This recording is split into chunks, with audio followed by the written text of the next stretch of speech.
Morning students.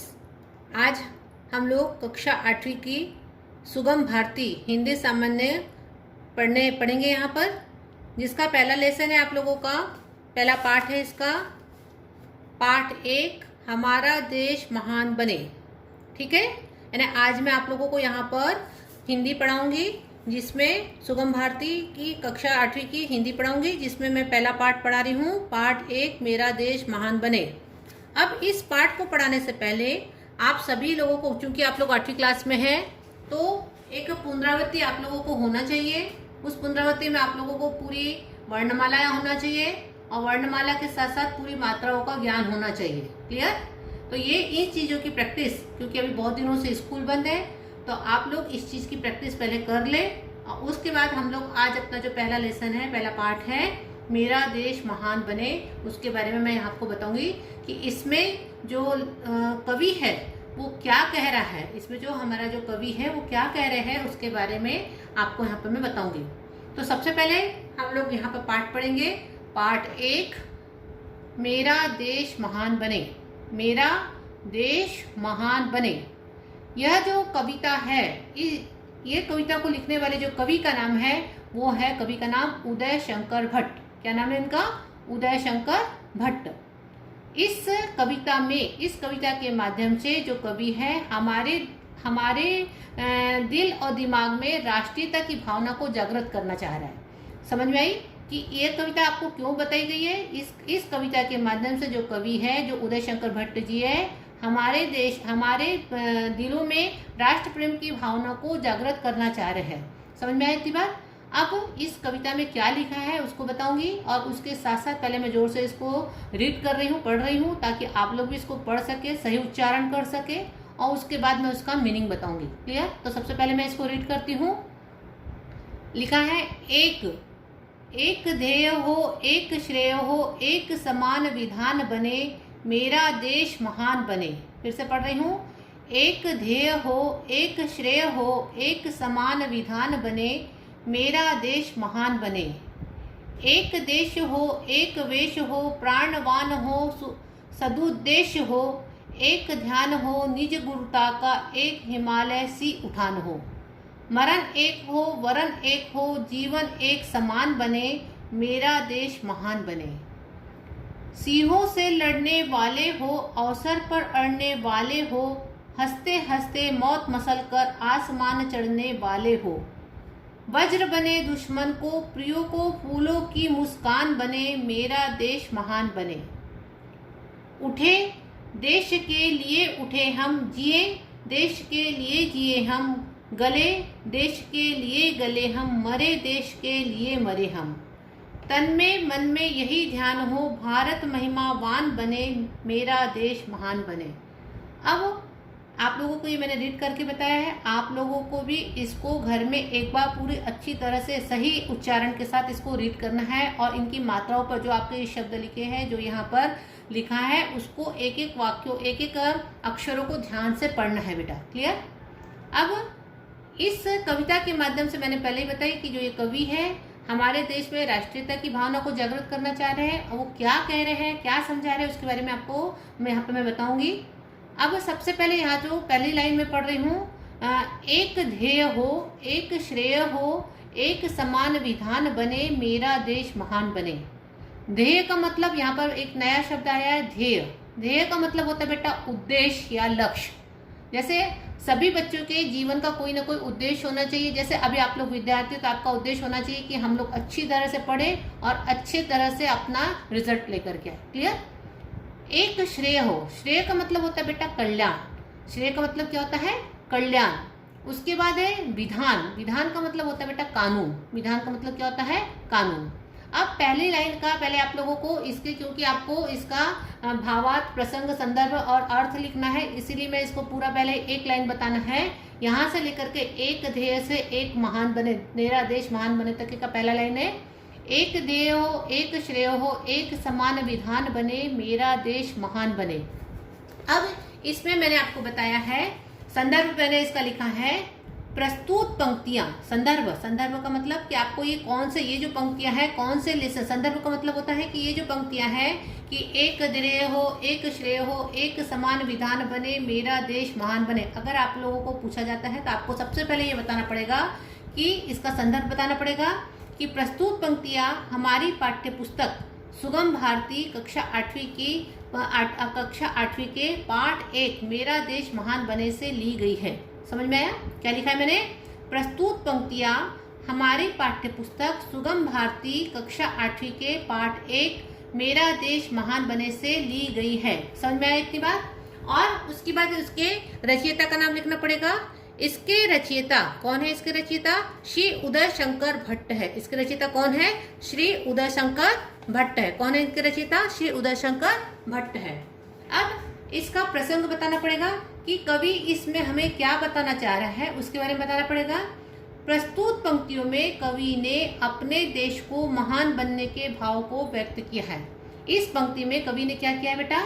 प्रस्तुत पंक्तियों में कवि ने अपने देश को महान बनने के भाव को व्यक्त किया है। ये इसका क्या कहलाएगा? प्रसंग कहलाएगा। अब हमको इसका अर्थ बताना है। अर्थ में हम लिखेंगे, कवि कहते हैं कि, क्या कहते हैं कवि? हमारा एक ही उद्देश्य होना चाहिए। हमारा क्या होना चाहिए? एक ही उद्देश्य होना चाहिए। एक ध्येय हो मतलब हमारा एक ही उद्देश्य होना चाहिए कि हमारे देश का एक श्रेय हो, एक समान विधान बने। श्रेय का मतलब मैंने बताया था कल्याण। तो प्रस्तुत पंक्तियों में कवि कहते हैं कि हमारा एक ही उद्देश्य होना चाहिए कि हमारे देश का क्या हो बेटा? कल्याण हो। हमारे देश का क्या हो? कल्याण हो। और उसके लिए हमारे देश में, और उसके लिए हमारे देश में सभी के लिए एक ही प्रकार का, और अगर सबका कल्याण होना चाहिए तो उसके लिए हमारे देश में क्या होना चाहिए? सभी के लिए एक ही प्रकार का क्या बनना चाहिए? कानून बनना चाहिए। क्या बनना चाहिए? एक ही प्रकार का कानून बनना चाहिए, जिससे कि हमारा देश क्या बने बेटा? महान बने। आपको यहाँ पर फिर से मैं बता रही हूँ, एक ध्येय हो, एक श्रेय हो, एक समान विधान बने, मेरा देश महान बने। मतलब कवि कहते हैं कि हमारा एक ही उद्देश्य होना चाहिए कि हमारे देश का कल्याण हो, और अगर हमारे देश का कल्याण चाहते हैं तो सभी के लिए, सभी नागरिकों के लिए एक ही प्रकार का कानून बने, और जिससे हमारा देश क्या बने? महान बने। ये इस पाठ का उद्देश्य है, इस पाठ का क्या है? ध्येय है, इस पाठ का लक्ष्य है। क्लियर हो गया इतनी बात समझ में? अब इसके बाद हमको इसका विशेष भी लिखना होता है। तो विशेष में आएगा, भारत देश को महान बनाने के लिए यहाँ पर उपाय बताए गए। क्या बताए गए हैं? भारत देश को महान बनाने के लिए कवि यहाँ पर उपाय बताए हैं। कवि ने यहाँ पर क्या बताए हैं? उपाय बताए हैं। क्लियर हो गया यहाँ तक कि समझ में आ गया? अब हम लोग इसके बाद की पंक्ति पढ़ेंगे। एक देश हो, एक वंश हो, प्राणवान हो, सद्विदेश हो, एक ध्यान हो, निज गुरुता का, एक हिमालय सी उठान हो, मरण एक हो, वरण एक हो, जीवन एक समान बने, मेरा देश महान बने। अब दूसरे जो हम लोग उठाएंगे कविता, यहाँ से लेकर के, एक देश हो, एक वेश हो, प्राणवान हो, सद्दुदेश हो, एक ध्यान हो, निज गुरुता का, एक हिमालय सी उठान हो, मरण एक हो, वरण एक हो, जीवन एक समान बने, मेरा देश महान बने। अब इसके जो कठिन वर्ड्स में है, वंश। वंश का मतलब क्या होता है बेटा? वंश का मतलब होता है बेटा आप लोगों का, वंश एक देश हो, एक वेश हो, सॉरी वंश नहीं है, ये वेश शब्द है। वेश का मतलब होगा स्वरूप। वेश का मतलब क्या होगा? स्वरूप। सेकंड है यहाँ पर प्राणवान। प्राणवान का मतलब होता है बेटा सजीव, सजीवता। प्राणवान का मतलब क्या होता है? सजीवता। उसके बाद है सदुद्देश। सदुद्देश का मतलब होता है अच्छा उद्देश्य। सदुद्देश का मतलब क्या होता है? अच्छा उद्देश्य। उसके बाद है आपका यहाँ पर जो कठिन वर्ड्स में, गुरुता। गुरुत्व का मतलब होता है श्रेष्ठता। गुरुता का मतलब क्या होता है? श्रेष्ठता। अगला है उठान। उठान का मतलब होता है बेटा, उठान का मतलब होता है उमंग। उठान का मतलब क्या होता है? उमंग। और एक शब्द यहाँ पर आया है वरण। वरण का मतलब होता है बेटा चयन। वरण का मतलब क्या होता है? चयन। अब इसका मीनिंग है एक देश हो, एक देश हो, एक वेश हो।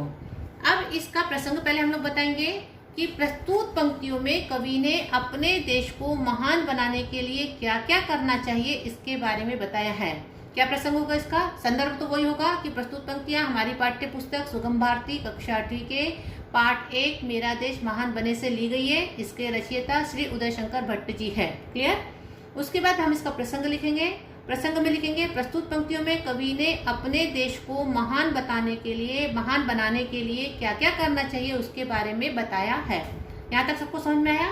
अब इसका अर्थ हमको लिखना है। तो अर्थ में हम लोग क्या लिखेंगे, कवि कहते हैं कि, क्या लिखेंगे, कवि कहते हैं कि हमारा देश अलग अलग भागों में बटा हुआ न होकर के एक देश हो एक वेश हो। तो कवि कहते हैं कि हमारा देश अलग अलग भागों में बटा न होकर के उसको बटा न होकर एक हो। हमारा देश अलग अलग भागों में बटा नहीं होना चाहिए बल्कि वो एक हो, उसका स्वरूप एक हो। एक वेश हो, यानी वेश का मतलब उसका स्वरूप एक हो। समझ में आया। प्राणवान हो, सदुद्देश्य हो, वह सजीव हो और शक्तिशाली हो। प्राणवान का मतलब होता है वह सजीव हो और शक्तिशाली हो। उसका अपना एक उद्देश्य होना चाहिए। सदुद्देश्य है उसका अपना एक अच्छा उद्देश्य होना चाहिए। एक ध्यान हो निज गुरुता का, और अपने में उसमें श्रेष्ठता का ध्यान हो, उसमें अपने में श्रेष्ठता का ध्यान हो। फिर उसके बाद एक हिमालय सी उठान हो, उसमें हिमालय पर्वत के समान ऊंचा उठने की उमंग हो। एक हिमालय सी उठान हो, उसमें हिमालय पर्वत जैसे ऊंचा उठने की क्या हो बेटा, उमंग हो। मरण एक हो, वरण एक हो, जीवन एक समान बने, मेरा देश महान बने। सभी व्यक्तियों को अपने जीवन का निर्णय लेने का अधिकार हो। मरण एक हो, वरण एक हो, मतलब सभी व्यक्ति को अपने जीवन का निर्णय लेने का अधिकार हो। सभी का जीवन एक समान हो। फिर से मैं बता रही हूँ, कवि कहते हैं कि हमारा देश अलग अलग भागों में बटा हुआ न होकर एक हो, उसका स्वरूप एक हो, वह सजीव और शक्तिशाली हो, उसका अपना एक उद्देश्य हो, उसमें अपने श्रेष्ठता का ध्यान हो, उसमें हिमालय पर्वत के समान ऊंचा उठने की उमंग हो, सभी व्यक्तियों को अपने जीवन का निर्णय लेने का अधिकार हो, सभी का जीवन एक समान हो। क्लियर, यहाँ तक समझ में आया। यानी एक समान हो का मतलब ये होगा कि कोई भी व्यक्ति न अमीर होना चाहिए न गरीब, यानी कोई भी व्यक्ति में अमीरी गरीबी ऊंच नीच के भाव नहीं होना चाहिए। और इस प्रकार से होने पर ही हमारा देश क्या होगा, इस प्रकार से होने पर ही हमारा देश क्या बनेगा बेटा, महान बनेगा। क्लियर, ये आप लोगों का लेसन था, यानी ये आप लोगों की यहाँ तक की कविता थी। एक देश हो, एक वेश हो, प्राणवान हो, स्वदुदेश हो, एक ध्यान हो निज गुरुता का, एक हिमालय सी उठान हो, मरण एक हो, वरण एक हो, जीवन एक समान बने, मेरा देश महान बने। अब इसका विशेष के बारे में बताना है। विशेष में बताया कि भारत देश की अनेकता में एकता को बताया है इसमें। और सेकंड है कि भारत में अनेक प्रकार के लोग रहते हैं फिर भी उसमें एकता है। और सेकंड है भारत देश को महान बनाने के लिए जो जो सुझाव होते हैं कि क्या क्या करना चाहिए उसके बारे में यहाँ पर बताया गया है। ये इसका क्या कहलाएगा, विशेष कहलाएगा। क्या कहलाएगा बेटा, इसका विशेष कहलाएगा। आई इतनी बात समझ में। अब आप लोगों को अगली लाइन है,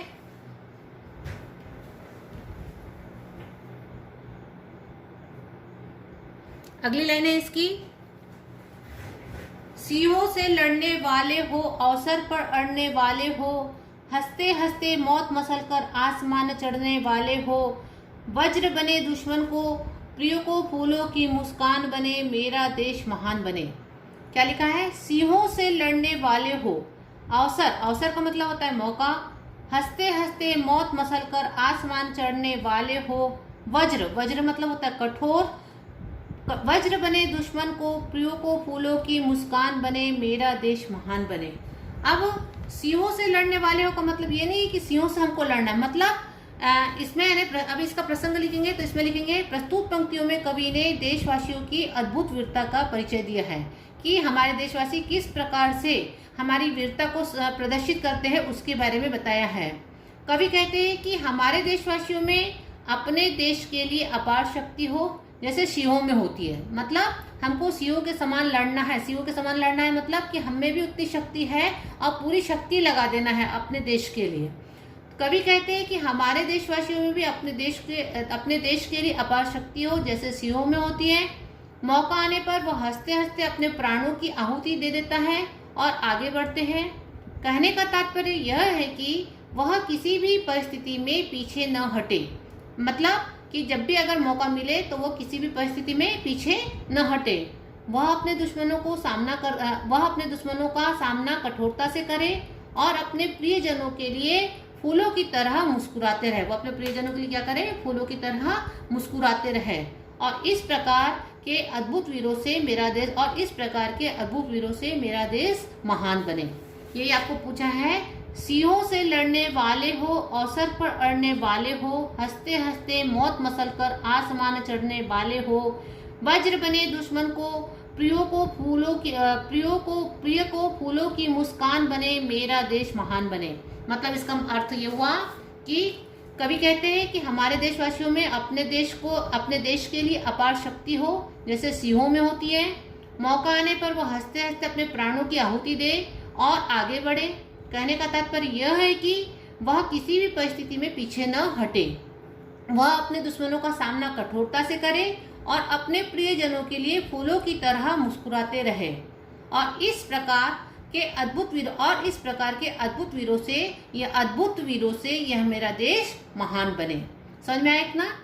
अब इसका विशेष क्या बनेगा बेटा? इसका विशेष ये बनेगा कि भारत देश के वीरों के बारे में, इस पंक्तियों में भारत देश के वीरों के बारे में बताया गया है। तो आज हम लोग इसमें इतना ही पढ़ेंगे। अब हम लोग अगले दिन इसके आगे का पोर्शन पढ़ेंगे, आगे का कविता पढ़ेंगे। आज हम लोग इतना ही पढ़ेंगे। अब आप लोगों का होमवर्क क्या होगा कि सब लोग इसको रीड करें और इसका जो मैंने मीनिंग बताया, जिसमें संदर्भ, प्रसंग, अर्थ और उसका विषय, सब बच्चे अपनी कॉपी में इसको लिखें, क्योंकि आप लोगों को इसके अर्थ लिखने के लिए परीक्षा में आता है। क्लियर? समझ में आ गया इतना सबको? धन्यवाद।